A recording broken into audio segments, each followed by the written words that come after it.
Hello and welcome to the TMC Newsroom. My name is Rich Tehrani. Thanks for watching us today. We're in San Jose, and on our program is Steve Shaw, who's the VP of Marketing at Kineto Wireless. Steve, how are you? Hey, Rich, I'm doing great today. How are you? I'm doing fantastic. Great. Thanks for being on the program. Tell us a little bit about what's happening at your company. Well, Kineto, been around for about 10 years now, real big in helping mobile operators take the services they have and applications, stuff like voice, SMS, even IMS applications, put them over IP. Okay, so in the real world, how do you help a company do that? Well, we got some products that we're focused on specifically with Wi-Fi and femtocell, but we're really excited about where things are going with LTE. Opportunity for mobile operators to bring actually a mobile internet to consumers in the form of a smartphone or in the form of a laptop dongle, I think is really going to change the dynamic. And how far away are we from LTE deployment, you think? Well, certainly in the U.S., things are moving very quickly here. And I think there's an interesting challenge for operators in terms of how they're going to bring forward the revenue-generating services, things like voice specifically, onto LTE. You know, LTE is an all-packet network. There's no ability for them to bring, to use the existing circuit network that they have. And so they're faced with this fairly significant investment as it relates to IMS. And I think a lot of operators, that's going to take some time for them to bring forward. So Kineto's focused on how do we help those operators bring voice to LTE. And how are you doing that? Well, we've got a new technology. We're part of an organization called the Volga Forum. Volga stands for Voice over LTE via Generic Access.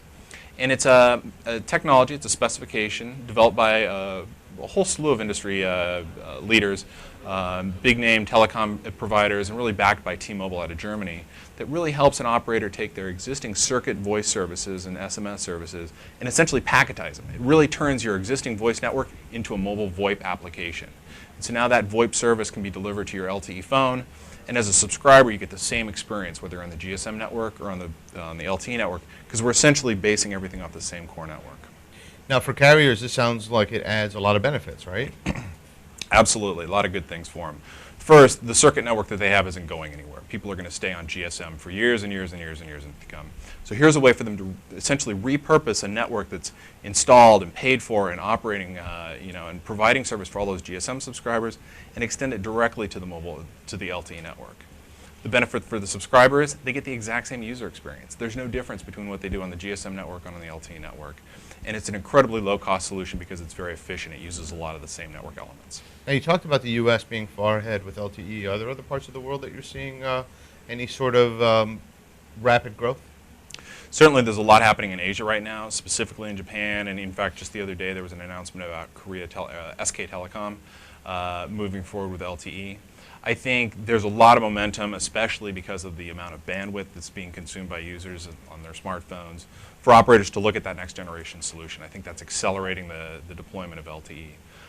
Even in Europe, we've got Telia with an initial deployment in a couple cities, and they just closed the spectrum auction in Germany. So I think things are going to start to accelerate here. That's great. What's next for the company? Well, we've been talking a little about the future. You got to have LTE before you have voice over LTE. So we're certainly hot on Volga. We think there's a lot of opportunity there for operators, especially as things get started. In terms of today, really focused on femtocells and Wi-Fi, the benefit of offload and coverage that comes with that. So that's really where our focus is today. That's great. Well, thanks for being on the program as always, and it's great to speak with you. I appreciate it, Rich. Thanks. All right.